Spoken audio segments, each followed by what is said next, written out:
आज जो जो सलोखा एक ग्रुप है और centre for study of society and secularism, इन्होंने जॉइंटली एक बुकलेट रिलीज किया है। जो विशालगढ़ और गजापुर में जो वायलेंस हुआ था लास्ट ईयर, उसका फैक्चुअल स्टडी वो ग्राउंड पर जाके उन्होंने किया है और वो सब हकीकत दी है। तो ये रिलीज किया बुक, ये इसलिए मतलब जरूरी है रिलीज करना कि इसको पब्लिसिटी मिलनी चाहिए। उन्होंने सब फैक्ट्स दिए हैं विद एविडेंस, तो लोगों तक ये बातें जानी चाहिए और इसलिए ये बहुत ज़रूरी था।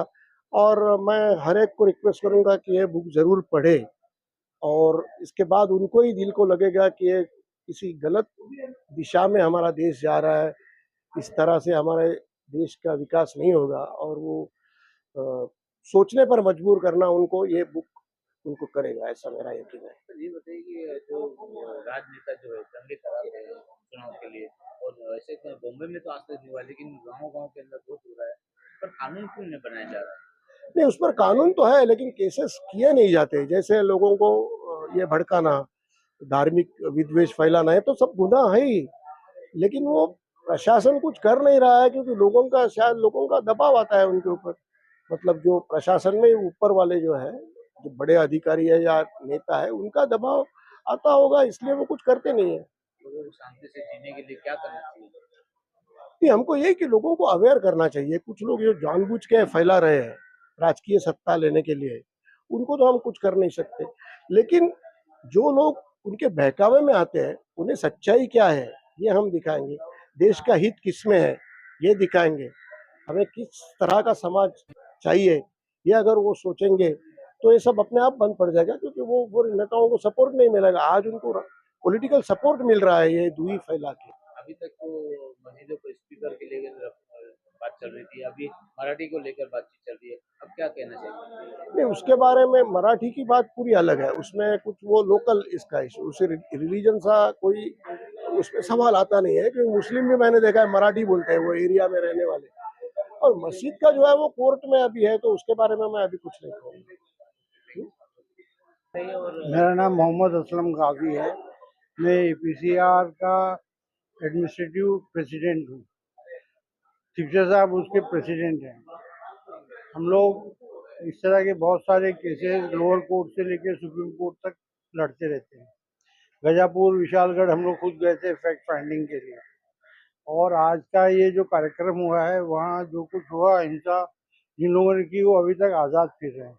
तो एक प्रेशर बनाने के लिए ये काम किया गया है, गवर्नमेंट को और पुलिस को सबको तवज्जो दिलाने के लिए कि आपके राज्य में इस तरह कातिल घूम रहे हैं आज़ाद, इसकी जो है वो पकड़ होनी चाहिए। तो इस तरह के और कार्यक्रम हम लोग और आगे दूसरे शहरों में भी महाराष्ट्र में करने वाले हैं। ये कोई कानून नहीं बना है, क्या वजह है इसकी? कानून तो है, तो अमल तो क्यों उस नहीं किया जा कानून पे अमल बजावनी होनी चाहिए ना। एफआईआर कर दो तो फौरन पकड़ लेती है, लेकिन इन लोगों को कितनी एफआईआर है, वो आज़ाद फिर रहे हैं। तो ऊपर से इनकी जो है वो सरपरस्ती की जाती है, इनको बचाया जाता है। हमारे माजी मुख्यमंत्री भी और अभी जो फडणवीस जी है, उन्होंने भी कहा कि हम इनको जो है वो उस वक्त कहा था औरंगाबाद औरंगजेब की औलाद और ये सब, वो इशारे दिए जाते हैं कि इनके खिलाफ जो कुछ हो उसको अब पुलिस वाले जो है वो पकड़ नहीं कर। रहे?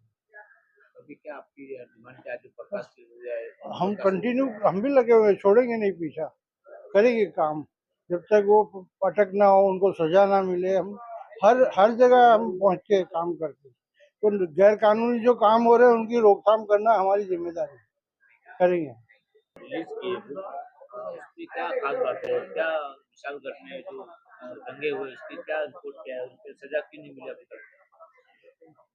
विशालगढ़ के गजापुर गांव में, जो विशालगढ़ से 5 किलोमीटर दूर है, वहाँ अतिक्रमण करने के नाम पर के बहाने दंगे हुए। लेकिन गजापुर गांव का अतिक्रमण से कोई लेना देना नहीं है। फिर भी वहाँ जो मुस्लिम वाड़ी है उस पर दंगा हुआ। वो सिर्फ इसलिए हुआ क्योंकि वो मुसलमान थे। दंगा सुनियोजित था, प्री प्लान था और इसलिए दंगा हुआ कि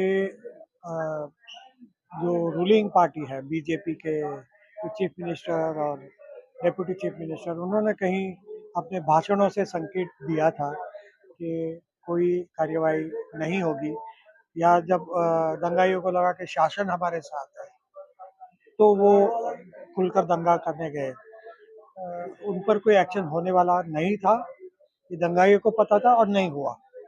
अब तक असरकारक एक्शन नहीं हुआ है। 2014 से लेकर अब तक बीजेपी सरकार जो है बयान दे रही है गलत गलत, उसके ऊपर लोगों की बहुत नाराजगी है। आपका क्या कहना है, इसके ऊपर कानून क्यों लग रहा है? वो दरअसल उनकी राजनीति यह है कि ईसाइयों के खिलाफ, मुसलमानों के खिलाफ भावनाएं भड़काएं और सबको इकट्ठा करें, हिंदू समाज को इकट्ठा करना करें, ये उनकी पॉलिटिक्स है। इसमें वो और इसी पॉलिटिक्स की वजह से वो सत्ता पर बने रहना चाहते हैं। इसलिए जब से 2014 के बाद महाराष्ट्र में हम दंगे देखते हैं बढ़ गए। 2014 से 2024 के बीच 59 दंगे महाराष्ट्र में हुए, जो पहले कभी नहीं होते थे।